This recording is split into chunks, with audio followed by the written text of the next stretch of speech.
Madhya Pradesh high court ने एक बड़ा ही ऐतिहासिक फैसला सुनाया है और वो भी जमीन का फर्जी सौदा को लेकर। देखें, जब भी आप जमीन को खरीदते हैं, ये जमीन का टुकड़ा, ये जमीन अगर आपको पसंद आ गया तो आप क्या करते हैं, जमीन का एक एग्रीमेंट बनवा लेते हैं, या अगर आपके परिचित हैं तो नहीं भी बनवाते हैं, आप उनके अकाउंट में जो है पैसा सेंड कर देते हैं। इसी को लेकर एक बड़ा विवाद हो गया। मध्य प्रदेश का एक छोटा सा कस्बे में 2005 की गर्मियों में एक बड़ा जमीन का सौदा तय होता है। सौदा तो तय हो गया कि जमीन हम खरीदेंगे। सतीश कुमार जो है वो एक शहर का एक व्यापारी गांव के किनारे 12 एकड़ उपजाऊ जमीन खरीदने का सपना देख रहे थे। उनको लगा कि गांव की जमीन है, खरीद लेते हैं, वो व्यापारी हैं, अब एक तरह से उस पर खेती करवाएंगे, उसमें जो फसल होगा उससे कमाई करेंगे। उसने राजेंद्र जैन और उनके साथी किसानों से मिलने का वादा किया। अब उसमें तय हुआ कि 8 एकड़ तुमसे लूंगा, बाकी 4 एकड़ तुम्हारे रिश्तेदार से। ये तय हो गया कि हम 12 एकड़ आपका जमीन को खरीदने वाले हैं। अब देखें मामला, आखिर ये तो अच्छी बात है, खरीदने वाले हैं वो, लेकिन आखिर विवाद क्यों हुआ? विवाद इसलिए हुआ कि समझौतों की एक मोटी जो है, एक तरह से आप कह सकते हैं पूरा डिटेल से प्रति लिखी गई। जैसे होता है ना कि आप एग्रीमेंट बनवाते हैं, उसी प्रकार से जो कागजात तैयार किया गया, जिसमें पैसे का जिक्र तो था लेकिन जमीन की सीमाएं, नक्शा, माप ठीक से दर्ज नहीं की। मतलब होता है कि एक पैसे कितना हम देंगे आपको, ये उस पर स्पष्ट तरीके से लिख दिया गया, लेकिन जमीन का आप कह सकते हैं खाता लिख दिया गया। जमीन का आप कह सकते हैं, जमीन का जो खेसरा, जो प्लॉट का नंबर है वो मेंशन नहीं हुआ। जमीन का जो आप कह सकते हैं सीमाएं, जिसको आप यहां पर चौहद्दी भी कहते हैं, वो सीमाएं जो हैं वो सही से मेंशन नहीं किया गया। मेंशन किया गया, सही से नहीं किया गया। अब है कि ठीक है, जमीन का सीमा तय नहीं हुआ तो क्या हुआ, ये तो कंफर्म हो गया कि 8 एकड़ और 4 एकड़ जमीन है। अब है कि ये माप जो है ठीक से मेजरमेंट उसका दर्ज नहीं हो पाया, इसका समझौता वाला कागज में। सतीश ने यहाँ पर ड्राफ्ट और पे ऑर्डर दिए और खुद को हमेशा जो है तैयार बताए, कोई दिक्कत नहीं, हम पैसा दे रहे हैं, आप हमें जमीन की रजिस्ट्री कर दें। आखिर विवाद फिर क्यों उत्पन्न हुआ? तो देखें, कुछ महीना बाद क्या हुआ कि जब उसने जमीन का रजिस्ट्री करवाने को कहा तो राजेंद्र जैन ने इनकार कर दिया।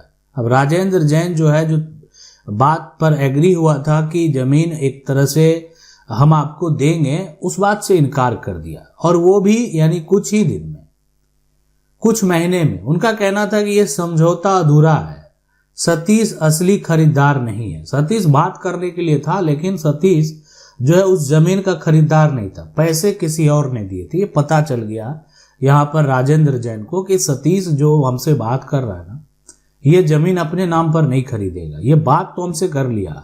जैसे क्या होता है कि समझौता जो है वो तैयार कर लिया, अब जमीन वैसा लोग खरीद रहा है। आप जैसे होता है ना कि यहाँ पर जो एक तरह से राजेंद्र जैन है, राजेंद्र जैन कुछ ऐसे आदमी को जमीन बेचना नहीं चाह रहे थे, और वो आदमी जो है डायरेक्ट इनसे, राजेंद्र जैन से बात भी करने को तैयार नहीं था। जैसे आपके गांव में आसपास के लोग होंगे कि जैसे आप तय कर लेते हैं उसको तो हम जमीन नहीं देंगे। अब आपने तय कर लिया, लेकिन वो क्या किया कि दूसरा पार्टी आपको भेज दिया, और जब जमीन लिखाने की बात आई, जमीन की रजिस्ट्री की बात आती है, तो उस समय वो व्यक्ति सामने आता है, और या कह सकते हैं कि आपको पता चल जाता है कि मेरा जमीन अब वो वही लिखाने वाला है। तो यही हुआ यहाँ पर।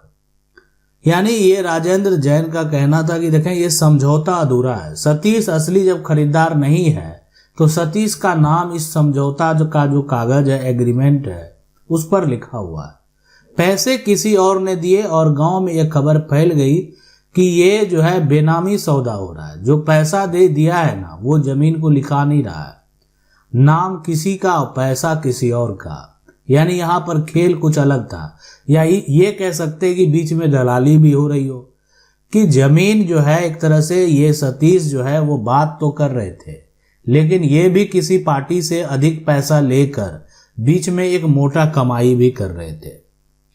अब यहाँ पर सतीश जो है, अब ये जो राजेंद्र यहाँ पर जैन है वो तो इनकार कर दिया, बोला नहीं हम जमीन नहीं बेचेंगे। अब मामला था पैसे का, जो पैसा दिया गया उस पैसे का क्या होगा। तो लेकिन सतीश पैसे की बात नहीं, सतीश ने डायरेक्ट जो है कोर्ट का ही दरवाजा खटखटाया।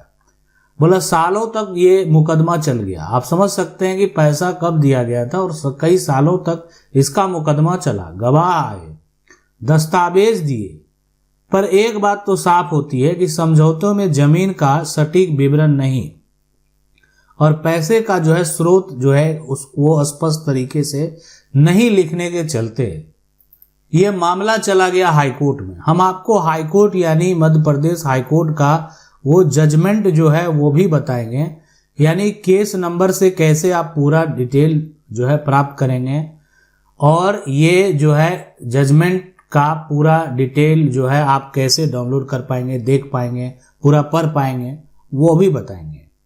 अब यहाँ पर देखें, मामला जब एमपी हाईकोर्ट में जाता है तो हाईकोर्ट ने जो निर्णय दिया, हाईकोर्ट का कहना था कि ये समझौता बहुत ही अस्पष्ट है, ये इसमें जमीन का पहचान, बाउंड्रीज, मैप, एरिया स्पष्ट नहीं है, इसलिए ये लागू नहीं किया जा सकता।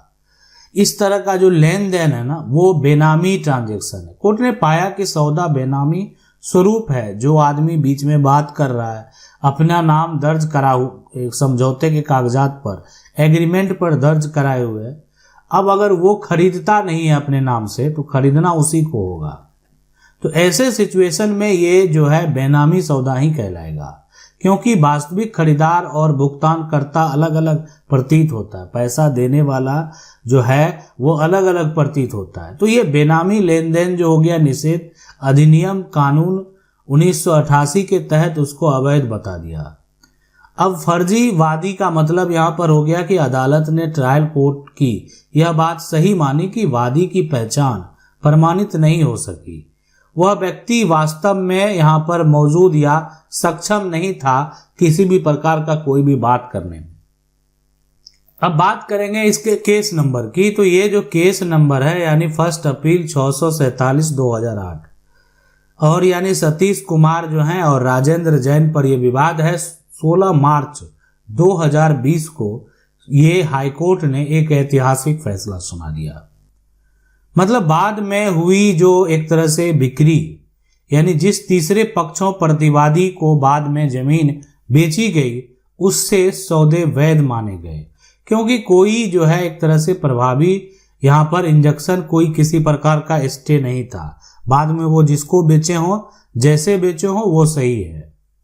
परिणाम क्या हुआ? सबसे बड़ी बात है कि इस जजमेंट में, इस फैसले में तो अपील को खारिज कर दिया गया, निचली अदालत का आदेश को बरकरार रखा गया। ये हाईकोर्ट का जो फैसला आता है और प्रतिवादी 1-2 को जो है यानी 66 लाख रुपया वापस करनी होगी।